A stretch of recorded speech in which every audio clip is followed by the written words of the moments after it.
Hello students, welcome back to my channel Solution with Pooja. দেখো তোমাদের snail থেকে আরও একটা question. What does the poet suggest about the snails attachment to its home? মানে প্রশ্নটার মানে হলো কবি শামুকের বাড়ির প্রতি আসক্তি সম্পর্কে কি বোঝাতে চেয়েছেন।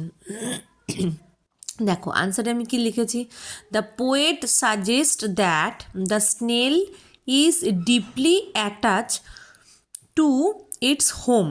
কবি বোঝাতে চেয়েছেন যে শামুক তার বাড়ির প্রতি গভীরভাবেই আসক্ত।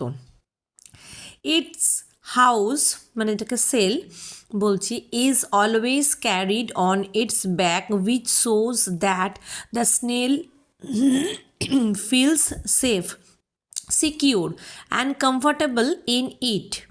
মানে তার যে বাড়ি মানে তার সেল খোলসটা সবসময় তার পিঠে বহন করা হয়, যা দেখায় যে শামুক সেখানে নিরাপদ, সুরক্ষিত এবং আরামদায়ক বোধ করে।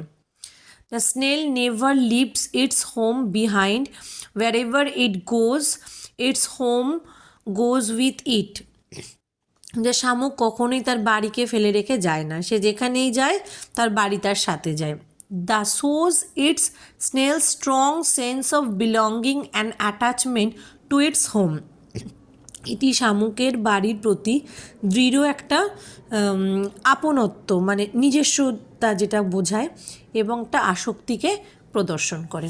এটা হলো এই কোশ্চেনটার বেঙ্গলি মিনিং।